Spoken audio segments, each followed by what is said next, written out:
Apocalipse, capítulo 4.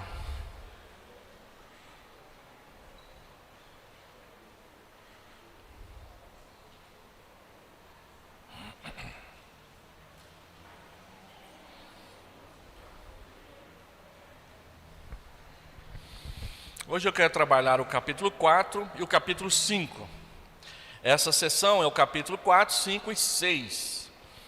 Os capítulos do livro do Dr. William Hendricks estão bem maiores agora, e para não ficar falando durante muito tempo, eu estou dividindo esses capítulos em dois, o que quer dizer que nós vamos passar dezembro e janeiro estudando o Apocalipse com a igreja. Apocalipse capítulo 4, eu vou ler uma pequena parte do capítulo que diz: depois dessas coisas olhei, e eis não somente uma porta aberta no céu, como também a primeira voz que ouvi, como de trombeta, ao falar comigo, dizendo: sobe para aqui, e te mostrarei o que deve acontecer depois destas coisas. Imediatamente eu me achei em espírito, e eis armado no céu um trono, e no trono alguém sentado.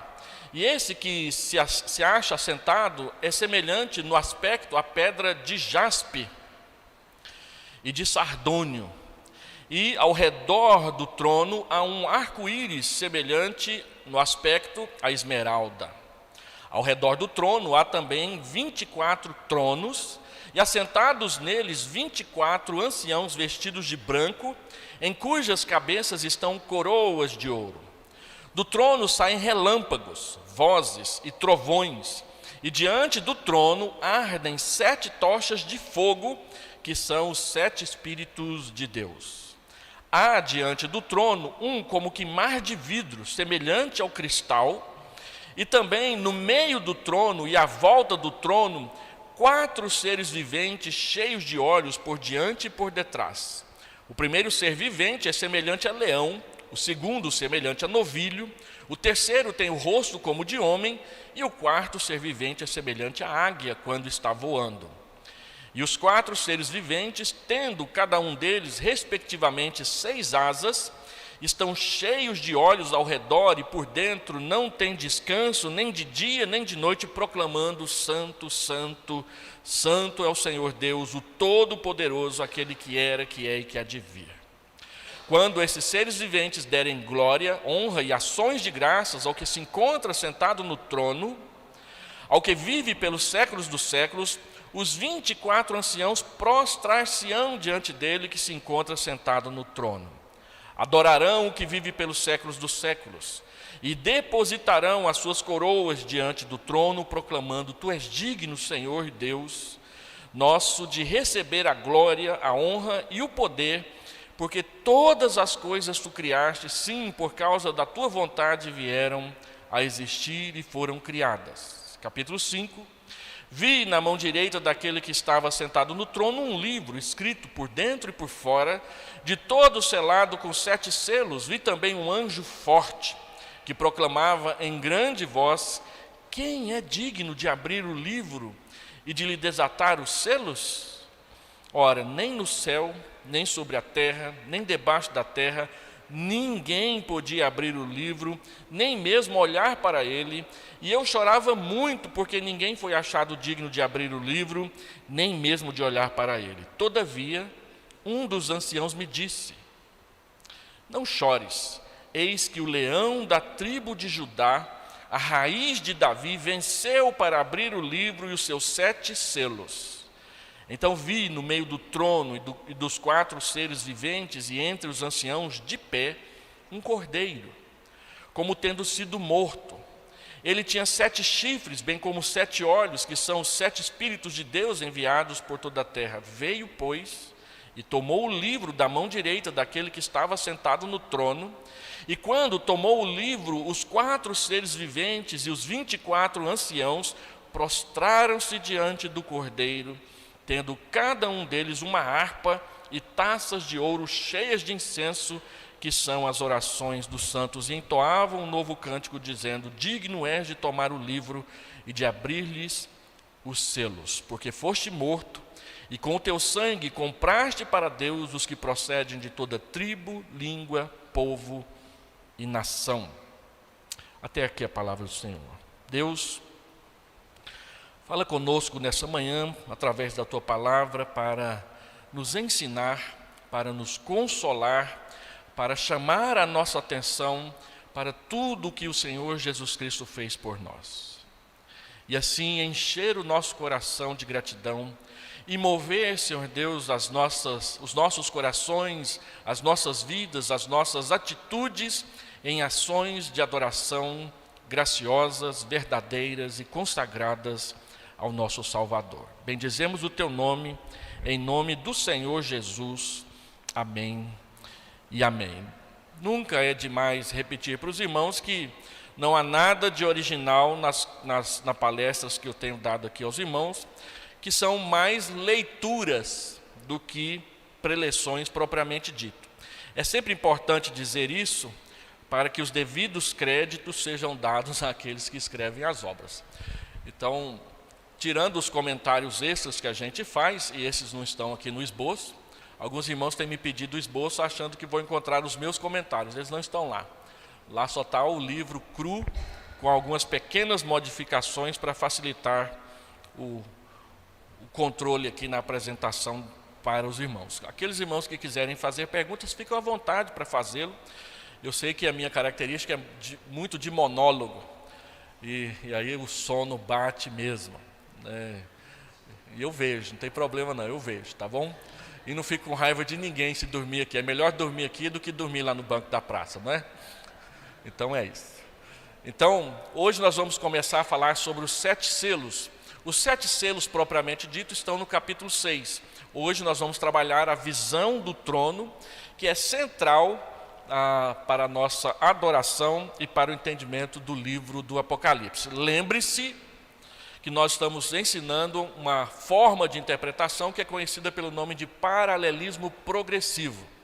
O livro é subdividido em 7 sessões que tratam de tudo aquilo que acontece nos últimos dias.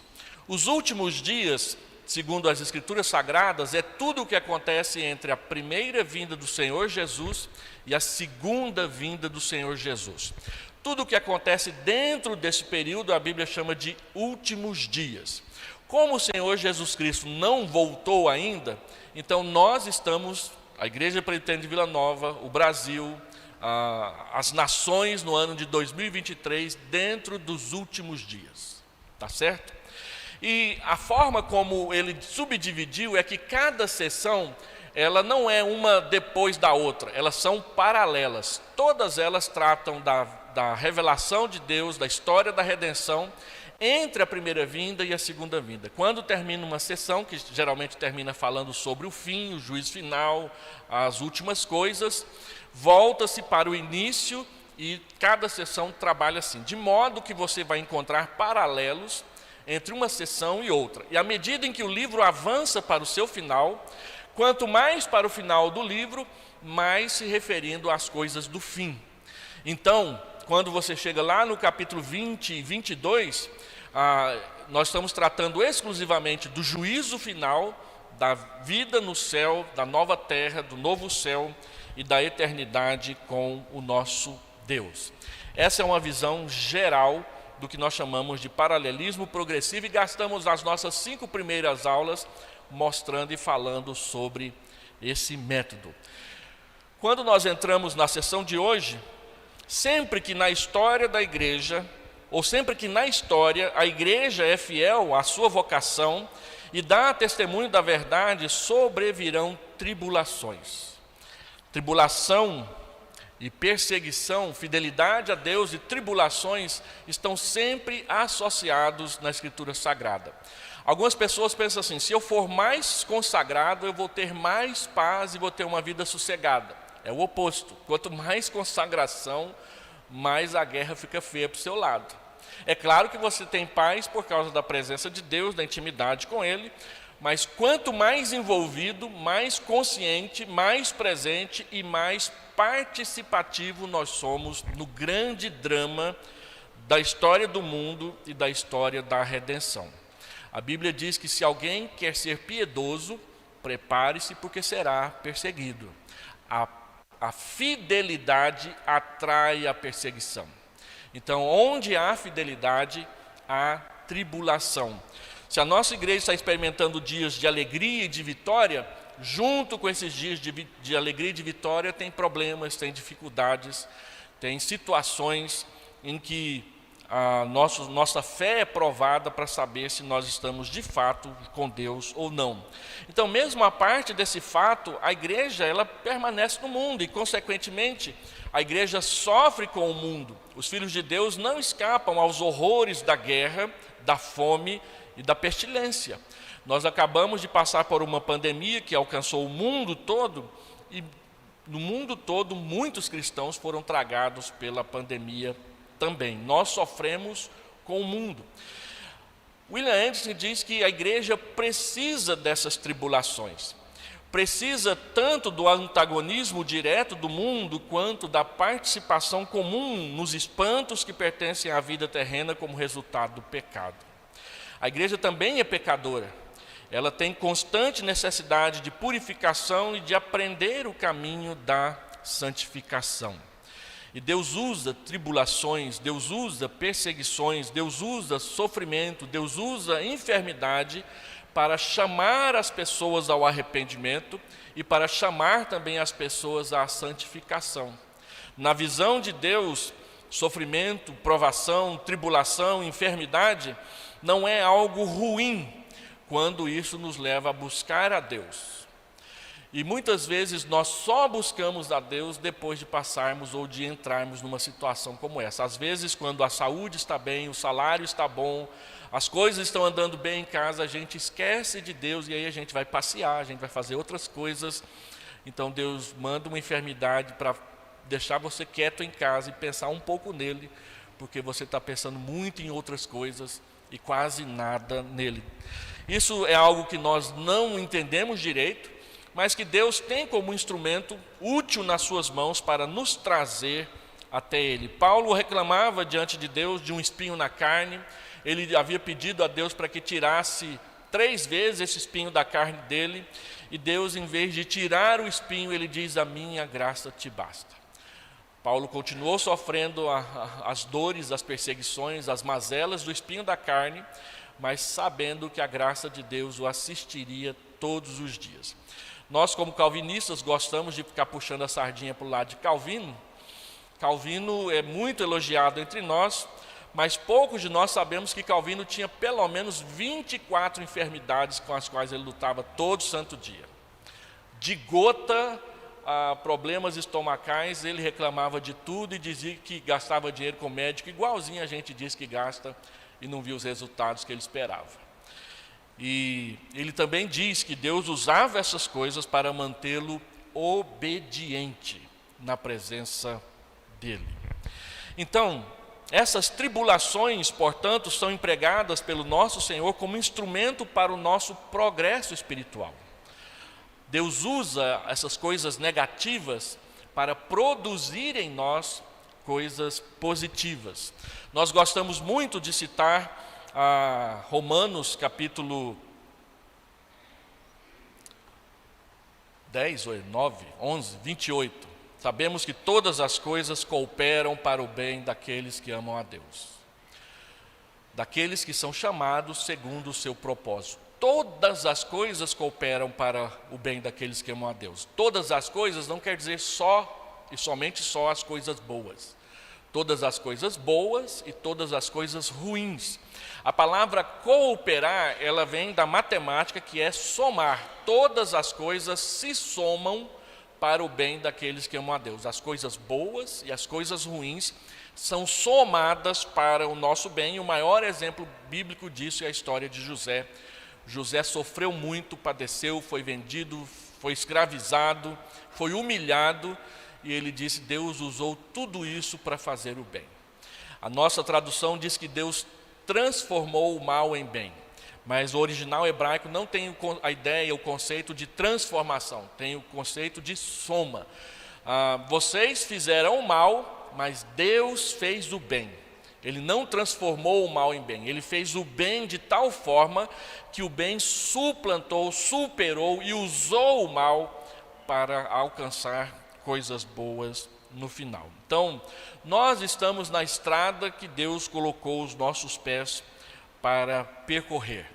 E essa introdução, ela é dita para que não nos esquecemos de uma coisa. O capítulo 4 de Apocalipse nos coloca diante do trono.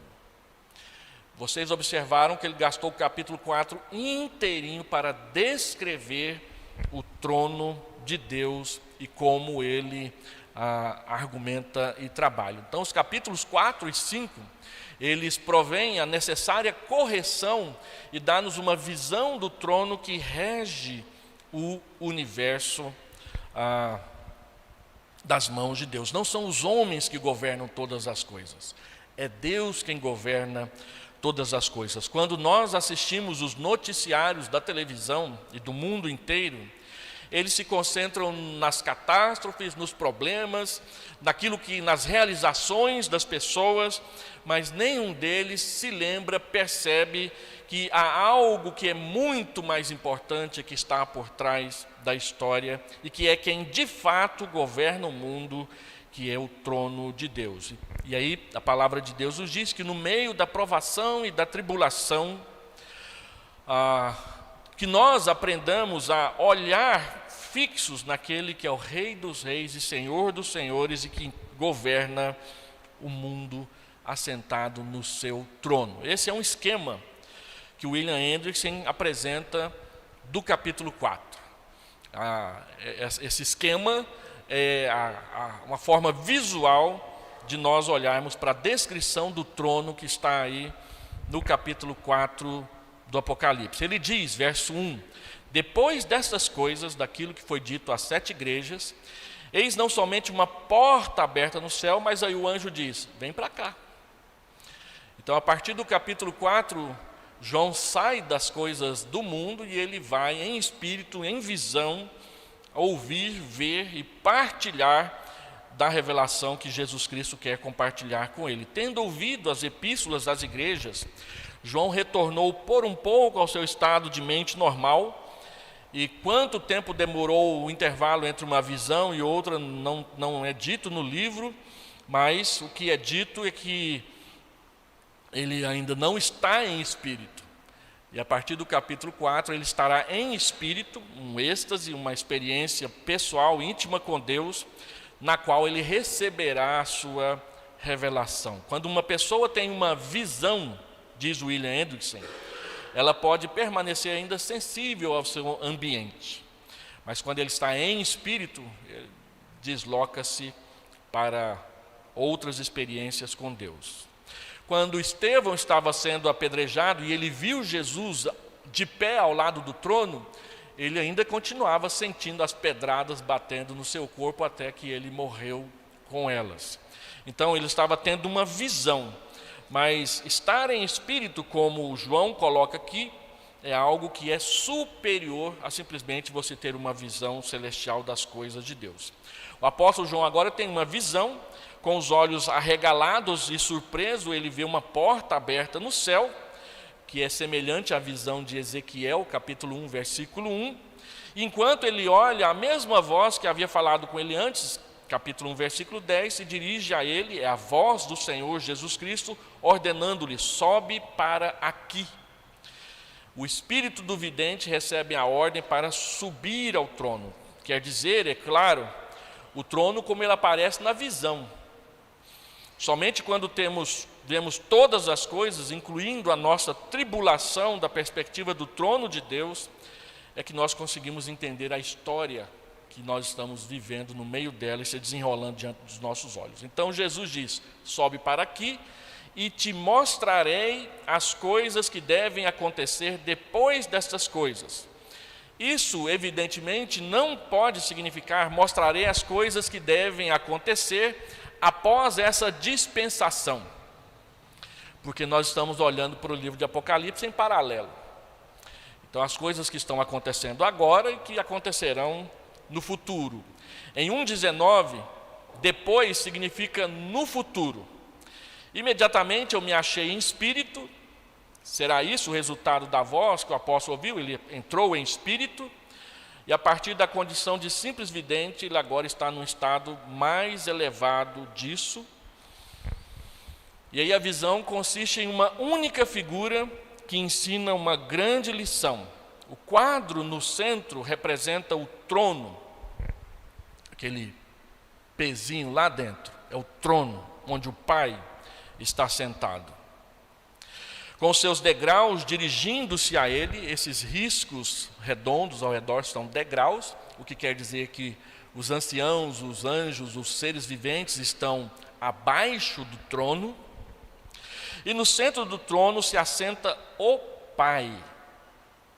Apocalipse capítulo 4, versículo 2. O círculo central, então, o círculo número 1, representa o diamante branco faiscante.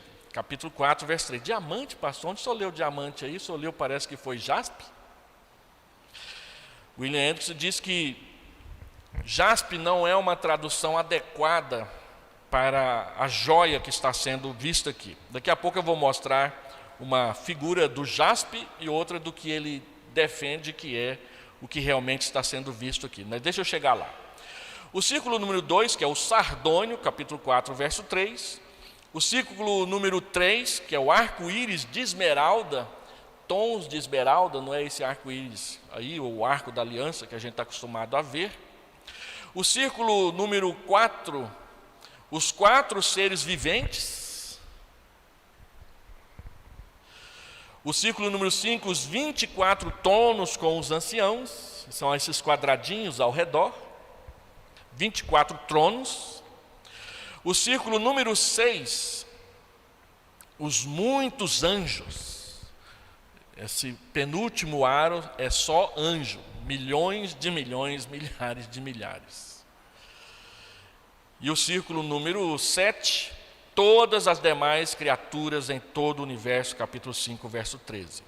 Os 7 candeeiros e o mar de vidro estão também diante do trono, capítulo 4, verso 5 e verso 6. E aí o cordeiro, que é a letra C,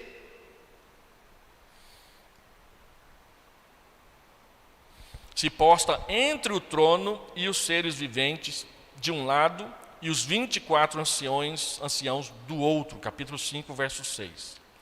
O cordeiro, porém, avança mais tarde para o trono, capítulo 5, verso 7.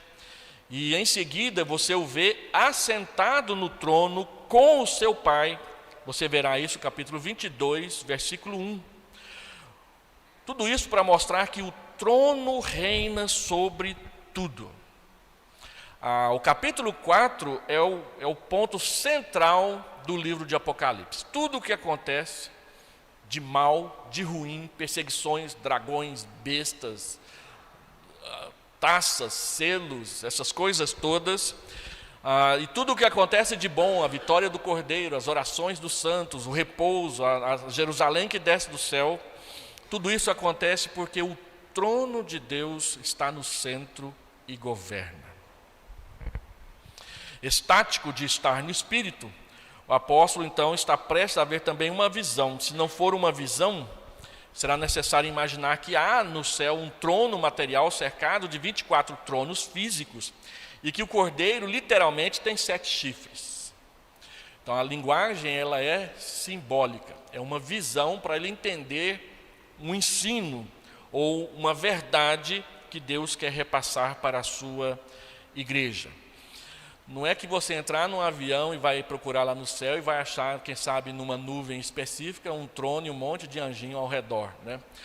A gente fica acompanhando nossos filhos e agora a nossa experiência com a nossa neta de cantar musiquinhas com ele na frente da televisão, daqueles 3 palavrinhas. Eu fico pasmo de ver o tanto que o pessoal interpreta a Bíblia errado. Às vezes compõe a música certa, mas coloca o desenho errado. Aí lá tem aquela música, o céu é um lindo lugar, e aí tem sempre alguém que fala assim, eu quero ir lá. Eu não quero ir lá, eu quero ir para lá, é diferente. Aí eles fazem uma animação, e a animação de eu quero ir lá é entrar no avião para encontrar Jesus sentado numa nuvem com a harpinha na mão, dando tchauzinho para a gente. Se existe um trono literal no céu, é esse tipo de imagem que vem na nossa cabeça. ele está em espírito, e ele está tendo uma visão, de modo que nós não devemos nos concentrar no que é visto em si, mas no significado que isso tem, para não começarmos a sair por aí caçando o trono de Deus, igual Indiana Jones caça a arca perdida, e pior que ele acha, né? Se é que isso pode acontecer. É para enfatizar então que não é simplesmente desse jeito que é diante dos nossos olhos, é uma visão que tem um significado e nós precisamos nos concentrar no significado. Agora, é mais que uma visão, ele entra num estado de êxtase mais alto, ele está em espírito e presenciando todas as coisas que Deus está falando com ele lá. Ainda que os diversos objetos que João vê não existam nessa forma física, material, eles expressam uma importante verdade espiritual, eles ensinam uma grande lição. Qual é a lição? Não nos percamos na interpretação de detalhes, não tentemos encontrar um sentido profundo quando ele não existe. Nós repetimos, os capítulos 4 e 5 ensinam uma única e grande lição. Qual é? Deus está sentado no seu trono e ele governa o universo. Essa é a lição do capítulo 4 de Apocalipse. Esses capítulos, sobretudo, não nos dão um quadro do céu, como ele será quando a gente chegar lá. Eles descrevem o universo todo da perspectiva do céu. O propósito dessa visão é nos mostrar em maravilhoso simbolismo que todas as coisas são governadas pelo Senhor que no trono está assentado.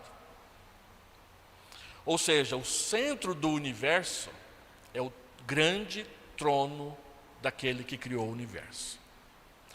E não essa galáxia, ou aquele buraco negro, ou aquilo que o Hubble e o outro telescópio que é mais forte que o Hubble estão enxergando no universo. E aí, a última sensação é que eles começaram a enxergar as estrelas mais nítidas e elas parecem bem mais jovens do que aqueles bilhões de anos que eles diziam. Mas parece que elas estão mais perto. Se elas estão mais perto, então tem menos bilhões de anos-luz do que eles imaginavam antigamente. Então, a nossa oração é para que as lentes dos próximos sejam ainda melhores, para ficar mais fácil ainda perceber essas coisas, não é? Todas as coisas devem incluir nossas provações e tribulações, também são governadas pelo trono de Deus. Essa é a razão pela qual a descrição do trono precede a predição simbólica das provações e tribulações que a igreja tem de experimentar aqui na terra, que começam a ser reveladas no capítulo 6. Antes de entrar nas tribulações, é preciso entender que o trono tem tudo sob controle. Então essas são as descrições que vão aparecer no capítulo 6, se Deus quiser, a gente chega lá no próximo domingo. Agora, quando você olha com atenção para esse diagrama, os capítulos 4 e 5 ensinam só uma grande lição. A menos que entendamos claramente esse ponto, jamais veremos a unidade do livro de Apocalipse. Nós acabaremos perdidos em alegorização dos textos bíblicos. Ele enfatiza, essa única grande lição pode ser expressa nas palavras do salmista: reina o Senhor, tremam os povos. Salmo 99. Reina o Senhor, tremam os povos. Ele está entronizado acima dos querubins, abale-se a terra. A segurança dessa verdade deve dar conforto ao crente. No meio de ferozes provações, nós sabemos que Deus está sentado no seu trono e Ele governa. E por isso que a visão do universo governado pelo trono precede a descrição simbólica das provações pelas quais a igreja deve passar no capítulo 6. E William Anderson termina esse parágrafo dizendo que essa é uma bela organização do conteúdo do Apocalipse, e você vê a intencionalidade de João de colocar as coisas que devem vir primeiro, em primeiro lugar. Antes de qualquer dificuldade, provação, privação, luta e guerra, é preciso saber que Deus está no seu trono. Com o auxílio então desse diagrama, vamos olhar para a visão. No céu então está armado o trono de Deus. O trono é o próprio centro do universo. Não é um trono fisiográfico, mas é o centro espiritual de toda a criação. Aqui está a verdadeira fundação da astronomia. O universo da Bíblia não é nem geocêntrico, nem heliocêntrico, nem sagitariocêntrico, mas ele é celicocêntrico, ou seja, ele é teocêntrico. O centro do universo é Deus. Não são as constelações, não são as posições históricas a respeito de qual posição que a Terra está no universo e tudo mais. O centro do universo é Deus, que também é o centro da filosofia da história. As notícias dos jornais e do rádio nos oferecem manchetes, reportagens, seus comentários, mas as explicações são, afinal, todas em termos de causas secundárias. Os homens e os homens e os homens. A verdadeira mente, a verdadeira vontade que, conquanto mantendo a responsabilidade e a liberdade dos instrumentos individuais, controla o universo, é a mente, a vontade do Todo-Poderoso. Nada está excluído do seu domínio. No centro do trono ocorrem 17 vezes, a palavra trono ocorre 17 vezes nos dois capítulos, capítulo 4 e capítulo 5. Nós aprendemos em hermenêutica que quando uma palavra é repetida muitas vezes é porque ela é importante. Então, trono, trono, trono, trono, trono é importante. O trono é o centro. E esse trono não está na terra, mas ele está no céu. Ele está no santo do santo celestial, se a gente pode dizer assim. Nessa visão, nós temos o cenário de um tabernáculo. Deus é o rei e, como tal, ele habita no templo. E a ideia do seu trono, que está no templo, é claramente baseada no simbolismo bíblico, lá de Isaías 6:1. Eu estava no templo e vi o Senhor, e ele se revelou assim. Jeremias 3:17, 14:21, Ezequiel 1:26, Ezequiel 8:4, Ezequiel 43:7. No trono alguém está sentado. E ele está sentado com majestade. Fica evidente pela narrativa de João que quem está sentado no trono é Deus, o Pai, porque o Cordeiro virá depois e tomará lugar junto dele. O que o apóstolo descreve não é o próprio Deus, pois ele não pode ser descrito, conforme Êxodo 20, verso 4, mas a sua refulgência, a sua radiância, a sua gloriosa majestade. Nessa visão ele é representado pelo brilho iridescente do diamante branco translúcido. Deixa eu mostrar aqui. Essas são as pedras mencionadas aí no capítulo 4. Quando a gente lê, diz que ele brilha como jaspe. Esse é o jaspe, vermelho, na maioria das vezes. A William Anderson diz que não dá para colocar o jaspe aí, que não é uma tradução adequada. Mas o que se vê é algo parecido com o diamante, um diamante branco, translúcido. Esse aqui é quase transparente, por causa do brilho que ele produz. Você não consegue tirar muito brilho de uma pedra de jaspe, mas do diamante, bastante. Então ele diz que a tradução jaspe não se encaixa, porque no capítulo 21, verso 11, ele vai descrever novamente o brilho. Vamos olhar lá só para conferir. Apocalipse 21, 11.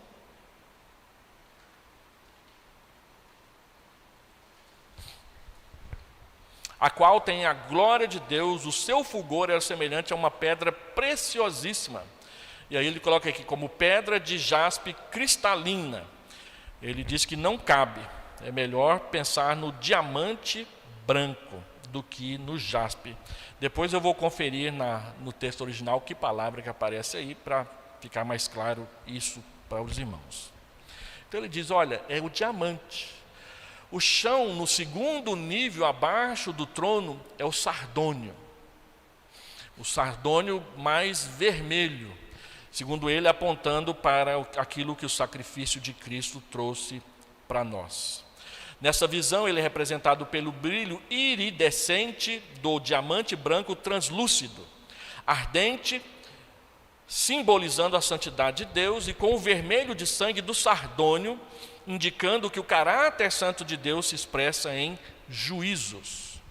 Ele não pode tolerar o pecado, isso é exposto pelas 7 tochas de fogo, pelos relâmpagos, vozes e trovões que saem do trono, muito parecido com aquele dia da entrega dos 10 mandamentos. Lembra? Que o monte fumegava, trovões, relâmpagos, vozes, sempre aumentando o volume. Aí o povo diz, não, nós não queremos ver Deus não, só Moisés está bom, porque isso, Deus é assustador, né? E a Bíblia diz que Moisés, quando saiu daquele local, no dia da entrega dos 10 mandamentos, ele saiu trêmulo. É por isso que a nova série expositiva que eu quero apresentar para a igreja, eu estou chamando de Encontros Tremendos. Eu coloquei lá no Instagram, e um pastor lá de Cuiabá falou que, pastor, se não fosse o senhor, eu acharia que o senhor está mexendo com G12 aí na Vila Nova. Mas a ideia é essa mesmo, não mexer com G12, mas dizer que encontros tremendos não são esses que acontecem nos encontros do G12, mas aqueles que se encontram com Deus.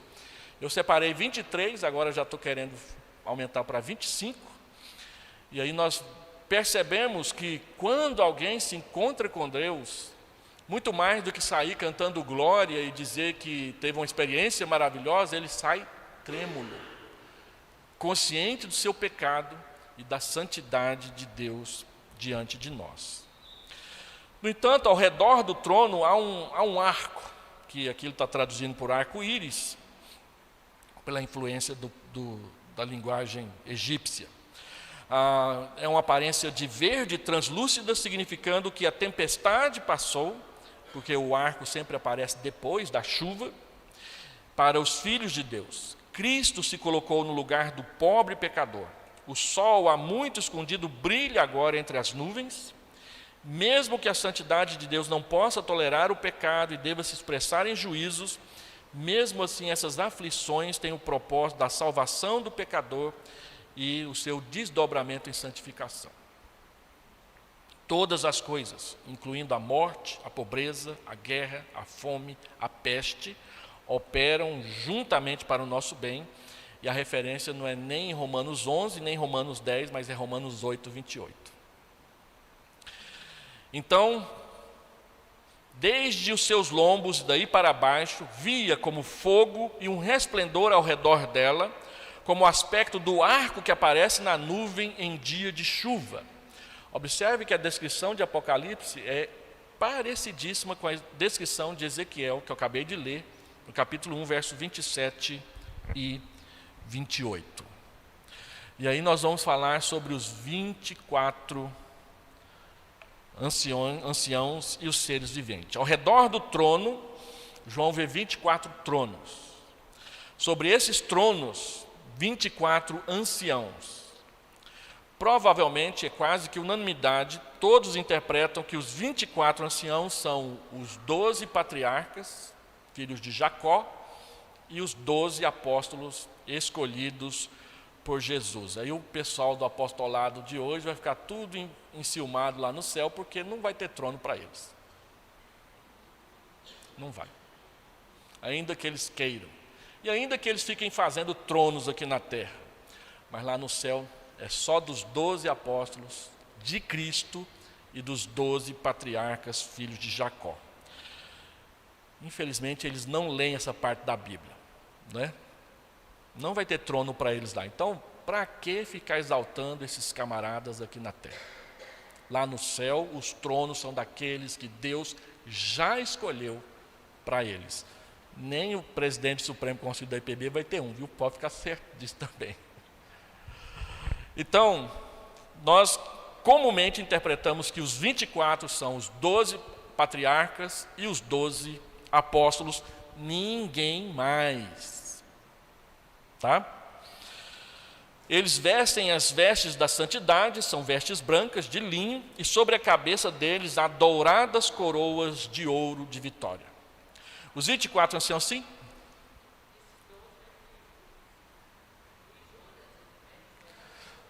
Acho que Paulo. Talvez Matias, não sei, né? Tem gente que diz que Matias foi um erro da igreja, sei lá. Mas o Judas não, Paulo com certeza. São os apóstolos da igreja. Paulo menciona os apóstolos em Efésios, que toda a doutrina da igreja está baseada nos profetas e nos apóstolos da igreja. Ele é um dos apóstolos que doutrina a igreja. Então esses 24 anciãos são mencionados primeiro pela simples razão de que eles são os primeiros em importância e glória sobre as criaturas do céu. Não podemos perder de vista o fato de que a verdadeira razão por que esses 24 tronos e os seus ocupantes são mencionados aqui é para aumentar ainda mais a glória do trono principal que está no meio. Esse trono representa a soberania de Deus. Os 24 anciãos estão constantemente rendendo culto ao ser que está no trono, porque ele é grande. A quem esses anciãos adoram? A linguagem do Apocalipse, eles adoram o Pai. Aqui não está falando da Trindade, o Pai, o Filho e o Espírito, eles adoram o Pai. Um erro muito comum que a gente comete na oração é: ó Senhor Jesus Cristo, nosso Pai. Depois ainda termina em nome de Jesus. É um erro comum. A gente não briga com os irmãos por causa desse erro de colocação, porque a gente crê na Trindade, então é o Pai, é o Filho, é o Espírito Santo, mas a Bíblia nos ensina que nós adoramos o Pai por meio de Jesus no Espírito Santo. Está escrito em Efésios capítulo 2, verso 15, se eu não me engano. Nós adoramos o Pai por meio de Jesus no Espírito Santo. Por isso você dirige as suas orações ao Pai. Você termina as suas orações em nome de Jesus. É a forma correta da linguagem da oração. Demora aí uns anos para você aprender isso, mas se você prestar atenção, você aprende. E aí daqui uns dias você para de ficar chamando Jesus de Pai ou Espírito Santo de Filho, essa confusão que a gente geralmente faz com as nossas orações. O Pai está sentado no trono e ele emite relâmpagos e trovões. Ele é figurado aqui como habitando no santo dos santos celestiais. Além disso, tal como no lugar santo do tabernáculo na terra, João vê 7 tochas de fogo, que no tabernáculo era o candelabro com 7 braços, né? E eles representam, conforme o Apocalipse diz várias vezes, os 7 Espíritos de Deus, que não é 7 Espíritos Santos, é o Espírito Santo só. Essa menção de que são 7 Espíritos é para aumentar a visão do seu poder e ação nas coisas de Deus. 7 Espíritos é para mostrar que ele está sempre ativo, não que Deus tem 7 Espíritos Santos lá a serviço dele. Ele é ativo, sábio, e ele vê tudo. O Espírito Santo, pleno de fogo contra o ímpio, pleno de poder santificador em relação ao piedoso, ainda mais além, como no pátio do tabernáculo terrestre, há uma pia ou um mar. Esse mar está diante do trono, é de vidro claro como cristal, indicando o poder santificador. Esse pessoal que tem problema de labirintite, mas que sonha um dia ir lá na Coreia para passar naquela ponte de vidro que fica soltando relâmpagozinho, achando que vai rachar e morre de medo, lá no céu é um mar inteiro de vidro. Eu acho que Deus não vai ficar passando susto na gente não, mas vai preparando a sua labirintite para o que vem lá no céu. Não vai ter labirintite, né? Vai ser uma bênção. Aí a gente vai dançar em cima do mar de vidro lá, com a graça de Deus. Podemos pensar dele como contendo simbolicamente o sangue purificador de Cristo, o Filho, em quem os santos lavaram as suas vestes e as alvejaram. No meio do trono, diz o capítulo 4, verso 6, 4 seres viventes, cheios de olhos por diante e por detrás. Cada um desses seres viventes se posta um do lado do trono, e os 4 estão ao redor do trono. O tempo todo, esses 4 seres viventes que estão prontos para servir a Deus em qualquer das 4 direções, norte, sul, leste, oeste, o tempo todo. Em qualquer parte do universo, onde quer que Deus os enviar, eles estão prontos para servir. Então, eles representam todos os seres viventes, assim como os 24 anciãos redimidos representam a totalidade daqueles que foram salvos e perdoados pelo sangue de Cristo. Quem são os seres viventes? Para responder essa questão, a gente tem que ir lá em Ezequiel capítulo 1. No capítulo 1 e no capítulo 10 de Ezequiel, é interessante depois em casa você ler os dois, que você vai perceber as semelhanças entre Apocalipse 4, Ezequiel 1 e Ezequiel 10. Agora observe as semelhanças entre os três textos. Em ambos os casos, esses seres são chamados de viventes, Ezequiel 1:5 e Apocalipse 4:6. Em ambos os casos, o número simbólico é o mesmo, a saber, 4. Ezequiel 1:5 com Apocalipse 4:6. Em ambos os casos, a aparência de suas faces é comparada à de homem, leão, boi e águia. Lá em Ezequiel e aqui em Apocalipse são os mesmos seres. Em ambos os casos, eles são intimamente associados ao trono, eles servem ao trono. Ezequiel 1:26, Apocalipse 4:6.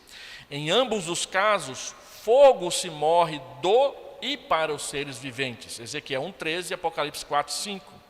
Do trono saem relâmpagos, lá também. Em ambos os casos se diz que esses seres viventes têm olhos por diante e por detrás, ou seja, não tem como você chegar perto deles sem eles te ver. Em ambos os casos, o arco contorna o trono com o qual os seres viventes estão associados. Apocalipse 1:28, aliás, Ezequiel 1:28, Apocalipse 4:3. As poucas diferenças na descrição dos seres viventes não devem nos surpreender. De fato, devemos esperá-las. Elas estão em total harmonia com o propósito de cada um dos livros. Então, as diferenças que tem lá em Ezequiel têm a ver com o tema do livro de Ezequiel. As diferenças que tem em Apocalipse têm a ver com o tema do livro do Apocalipse. Mas a ligação entre umas e outras, ela precisa ser feita para nós entendermos melhor as duas. E em Ezequiel 10:20, porém, nos diz com mais palavras que os seres viventes são querubins. O pessoal que gosta de angeologia sabe que tem serafins e tem querubins. Os serafins são anjos que fazem unicamente louvor e adoração, não portam armas. Querubins são soldados. Satanás é um querubim, ele era um soldado de Deus. E são poderosos. No entanto, a gente sempre separa os dois, serafins só para adoração e querubins só para as batalhas de Deus. Mas aqui em Apocalipse diz que os querubins, que são esses seres viventes, eles também adoram e eles também cantam, junto com todos os demais. Então cremos plenamente que aqui no Apocalipse esses seres viventes também são querubins. Eles são uma ordem maior de anjos, uma das mais altas. Essa conclusão é razoável. Os querubins guardam as coisas santas de Deus, Gênesis 3:24. Quando Deus expulsou Adão e Eva do jardim, ele colocou um querubim com uma espada flamejante na entrada do jardim, para Adão não poder voltar para lá. Êxodo 25:20 também diz que é querubim que está envolvido com essas questões de guardar e proteger. Sendo, portanto, normal e natural que os encontremos nessa visão em íntima proximidade do trono. Além disso, nós os encontramos aqui no Santo do Santo Celestial, exatamente onde alguém esperaria achá-los. Do mesmo jeito que no véu do tabernáculo estava bordado querubins, eles estão ali então antes de chegar no trono do Santo dos Santos, na mesma posição do tabernáculo. Observe também que o canto desses seres viventes é o canto dos anjos. Em Isaías, os serafins cantam esse hino, Isaías 6:1-4, eles ficam dizendo o tempo todo: Santo, Santo, Santo é o Senhor. O hebraico não tem o superlativo que o português tem, então eles repetem, quando eles querem enfatizar, eles repetem Santo, Santo, Santo. No português a gente diria simplesmente Santíssimo. Nossa língua nos permite fazer essas coisas. Observe também que o canto deles, já falei, essa conclusão recebe confirmação adicional da consideração de que os seres viventes são descritos como seres de força, como a do leão, habilidade de prestar serviço, como o boi, com a inteligência do homem, e observe também os seus muitos olhos indicando a penetração intelectual, e com a rapidez da águia, sempre prontos a obedecer aos comandos de Deus. Certamente é digno de nota que as características de força, serviço, inteligência e agilidade ou rapidez são atribuídas a anjos em outros lugares. Você vê o Salmo 103, 20 a 21, diz que os anjos são velozes. Daniel 9, 21, Lucas 12, 8, 15, 10, Hebreus 1, 14, você se lembra que os anjos são ministros de Deus a nosso favor. E que uma das coisas que os anjos mais gostariam de entender, mas eles não entendem, é a salvação. A Bíblia diz que eles anelam perscrutar o significado da salvação, porque um anjo não peca, então ele não sabe o que é ser perdoado do pecado. Essa é uma experiência que só você e eu podemos experimentar da parte de Deus.